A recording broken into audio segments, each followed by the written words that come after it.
I used to support Leeds United because they were brilliant. I was about 8, 9, and Leeds were playing Birmingham, and I thought, I'm going to go and support Leeds United. I remember I walked into St Andrews, and I walked into the Leeds end through the gate, and I heard the first, ooh, ooh, ooh, nigger, nigger. And I kind of stopped, and I thought, did I just hear that? And I thought, carry on. I was on my own. And then I heard another one. And I remember my mum saying, stand up to bullies and racists, and so I said to myself, go and take your seat. Go and take your seat. So I remember walking towards an empty seat that I saw, and it got louder and louder, and the monkey noises and the monkey chants and the nigger go home and the coon, wog, black, cunt.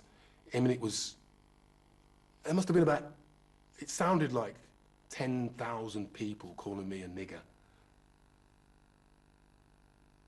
I was 8. And it shook me to my core.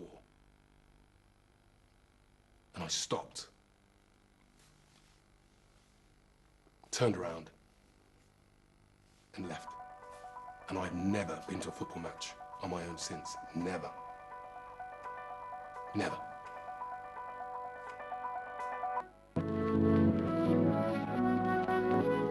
I personally think one of the biggest problems is that at school, all the black history I learned was just bad. It didn't make you feel good about yourself. What a lot of people in England don't know is that the actual development of England and development of most of these powerful Western nations was by the manpower of black slaves, but they've just been wiped out of the story. So these buildings just, they'll tell you about the architect and they'll tell you about the guy who had the idea to build the building, but they won't tell you how it was built. Even if you put that bit of information in the story, you've changed the story completely. My thing was, I just felt we were deceived a little bit, our generation. You know, everything came as a surprise. When you have to watch a program called Roots to understand what slavery was, I walked to school the next day so angry. For most of the men that I grew up with, reading books and knowledge was like kryptonite. It wasn't something that you dealt with. It was for the nerds, etc., etc. I guess some of us were a little nerdy behind the scenes.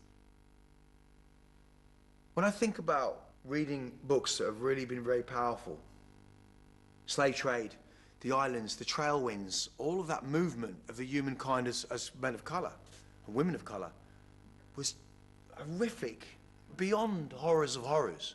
We bought books and then we empowered ourselves with knowledge. And it wasn't about being black power, just knowing your history. Ali was important. And I think the first autobiography I ever read was his. Muhammad Ali was my hero, simply because the first black man I remember hearing of was Cassius Clay. You know, as a little kid, I'm thinking, I like Cassius Clay. Why has he changed his name to Muhammad Ali? What's that? And then as time goes on, you hear him talking. You don't have to agree, but he empowered himself. And he said stuff and did stuff. And I just thought, wow, he really made a difference. There was a strange disconnect because of our parents telling us to integrate from our original culture. And some of us clung to our culture and went, okay, well, I'm not going to disconnect. I'm going to stay true to my culture because it's important. And some of us kept our culture, but also were interested in integrating and assimilating because that was the game in town, right? One of the things that in later years I questioned was how I had, in my early career, I was the acceptable face of blackness, you know? Which was something I couldn't possibly have anticipated. India, China, Thailand, everywhere you go, being seen as lighter skinned is being seen as superior. And that's because when white people went and colonized the world, they foisted on us this idea of white superiority. And we still, even though we think consciously we're like, I don't believe that, we do still.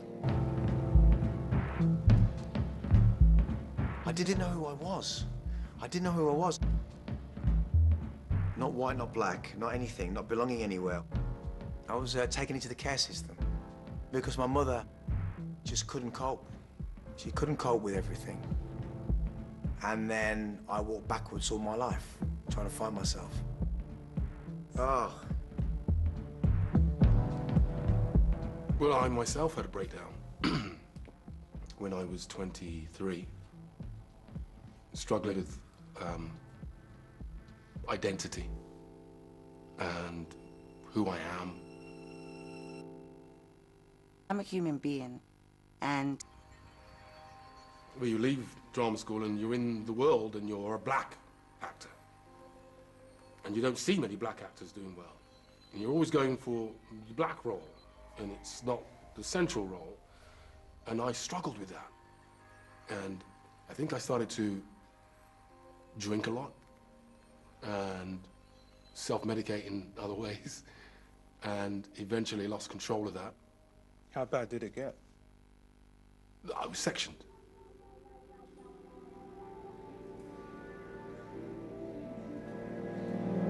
It was one of the most incredible experiences I've ever had. I was in the grip of something that was telling me to do things, hearing voices. What voices were you hearing? Well, he turned out to be Martin Luther King, which was extraordinary. Extraordinary. Absolutely extraordinary. I went with absolutely everything this voice told me to do, and I remember doing all kinds of crazy things. Singing for my lunch. I'd go into restaurants, eat the food, and then say, I've got no money, but I will sing for you. And they would laugh, and we'd sing, and then they'd say, go on your way. And I was very lucky that it was kind of entertaining or jokey or whatever, but I managed to kind of survive like that for about a week. And then it all started going a bit wrong, and I obviously got getting mentally tired and ended up getting sectioned.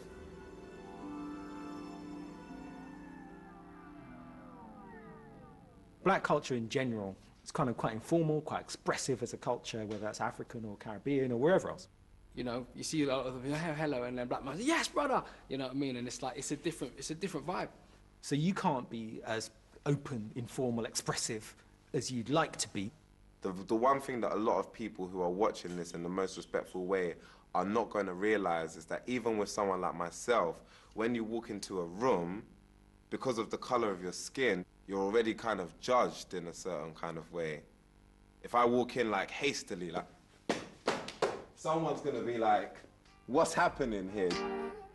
But you kind of feel like you always have to check that, because the moment you speak loud, you see people jumping or grabbing their purse, or someone says something to you and you answer them back, and it's like you're aggressive. Even though they said it to you, you answer back, you're aggressive.